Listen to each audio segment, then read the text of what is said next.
First thing I'm going to do is start off with the costume. I'm going to be doing quite a lot of makeup all around my neck and my arms, so I want to put the costume on first.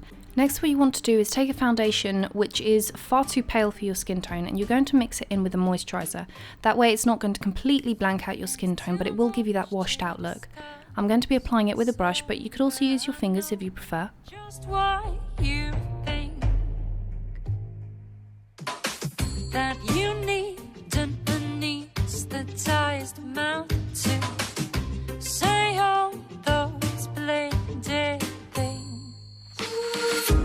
Need you like I need a handy. Once I've blended all the way down to my neck, I'm going to go ahead and apply some eye primer. You're going to apply that on both eyes and then blend it out. Need you like I need the downpour. I don't need you, but I need so much more right here. It's too much. Before I move on to the eye makeup, I'm going to change the colour of my brows to look a little bit more like the character in the book. So I need to make them slightly blonder. What I'm going to do is take a cream makeup, a spoolie, and then just run that through my brows from the bottom up. And you want to wiggle it while you're doing this just to get it all the way down to the roots, especially if you've got quite dark eyebrows and you need to change the colour. Once that colour's changed, I'm going to go ahead and apply a pink eyeshadow all over the lid. And at first you just want to pack this colour on, we'll blend it out in a minute. Do that on both eyes. Need you like I need the downpour. I don't need you. Once you've applied that colour, you're going to blend it out, and on the inner corner of the eye you want to try and lift that colour up a little bit so that it slightly connects with the brows. Obviously you want to do exactly the same on the other eye.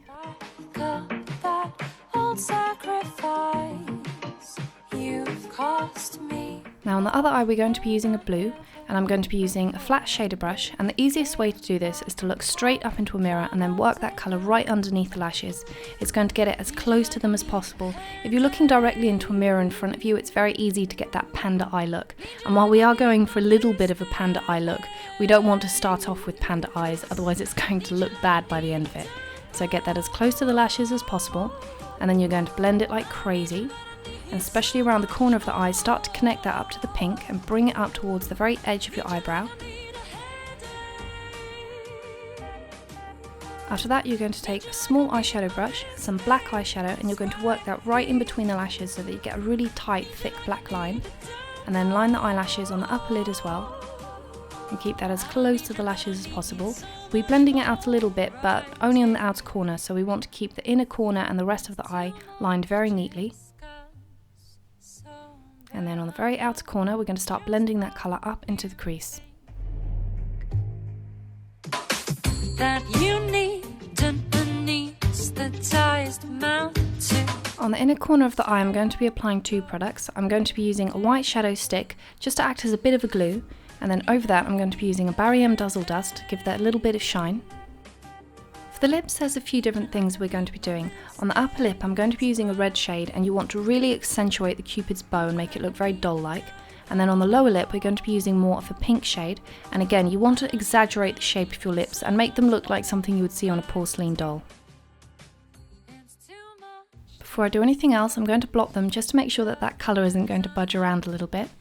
And then I'm going to be putting a peach lip gloss just down the centre of the lips, and then on the corners what I'm going to be doing is taking more of a red shade, and I'm going to line it a little bit, but then I'm also going to bring that out just a tiny bit on both sides of the lip, and one of them is going to end up extending into a stitch that we're going to draw. Now for the stitch, what you want to do is take a small art brush or a nail art brush, or just something that's got a really fine end. You're going to do a line which is going to come out of the lip, and then draw the stitches, and then you're also going to do one just over your cheekbone. Now to do the stitches it's quite simple. At first just do a black line, then you're going to cross it horizontally where you're going to have those stitches. Try and do a little dot at the start and at the end of each stitch just to look like it's actually been sewn in there. And then to make it look a little more realistic, we're going to be using two different colours. We're going to be using a silver, which is going to go down the side of the stitch, not over the black, just down the side. And then down the centre of both those colours I'm going to be using a white. After that you want to finish off with the largest pair of doleful lashes you have. And that's it. You're done. Need you like I need my mister.